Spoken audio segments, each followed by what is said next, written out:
This is the west side, like right part of the west side, in the middle, west Fresno County. From like 6 in the morning till, I'd say, till dark, sometimes a lot, till 7, 8 o'clock at night. It's kind of basically whatever it takes, you know. And if you're the owner, now the state's making all these new laws, and then here they started taking our water in '92, and they've been taking it ever since.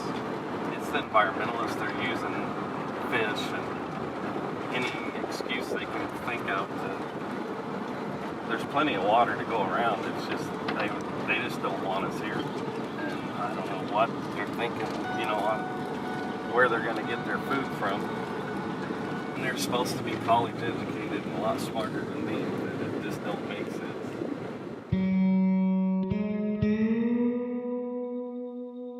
Getting almost impossible for row crops where I'm at. It's getting that tough. This isn't easy. It's really hard. My husband, he does work 15, 16-hour days, and it takes us working 7 days a week. It's really tough out here in California. I mean, out on the ranch, it's like really tough. It's like 106, 110. Sometimes we take breaks and we cool down. Then we go right back out there and we fix every single problem that was broke. Just like this, we're gonna get good cotton this year. I hope so. They'll pay the bill, I hope.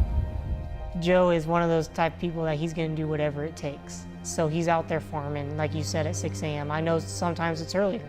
He tells me, oh, I got up at 3, I'm getting to bed at 9 or 10 at night. And I know that's all for Garth Racing. Shop where we live.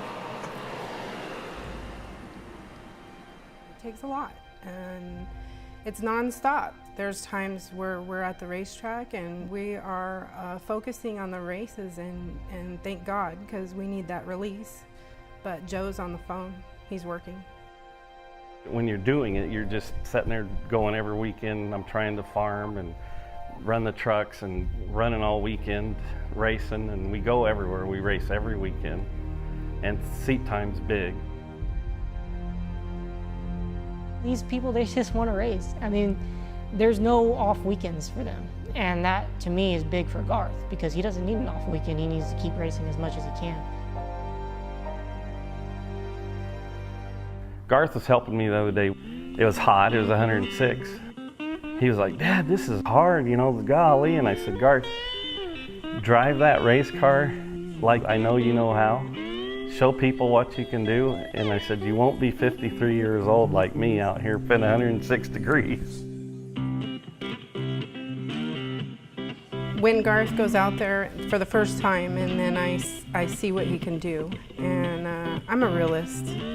When he went onto the track, he was 4 or 5. I mean, he's gonna do what a 4 or 5-year-old can do. Being new, they said, you gotta start in the back. And he was like, I don't wanna start in the back, I gotta start up front. And I was like, Garth, you can't, it's just the rules. And I said, that's what you're gonna have to do, because they're not gonna bend them for you. He went out, and they come around, took the green, and he just stepped on the gas and passed a bunch of the kids and finally got in the lead and won his first race. And come off the track, and his eyes get real big. Dad, this is fun, and I look at his mom and I go, well, we're done, because it's going to cost a lot of money now to figure out. Money-wise, who has enough money to race? I mean, is there a bottom or a top? You need whatever you can get to win. The driver we can work with, and we got that, but we're not going to lose with my equipment. I'm lucky, because those guys, like you said, he worked so hard to get to the racetrack. And then he has trust in me that the car is ready to push on the trailer. It's push a button and start, and it's ready to go on the racetrack.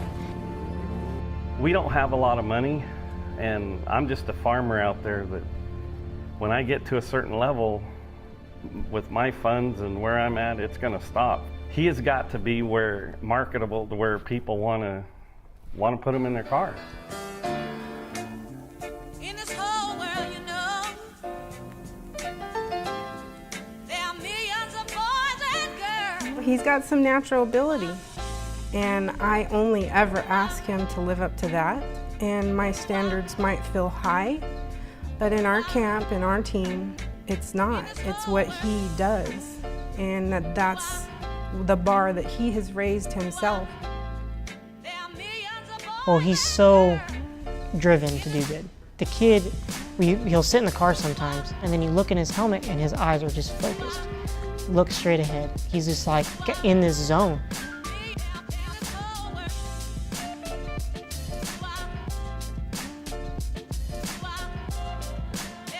You know, I think he gets really hard on himself when he doesn't win.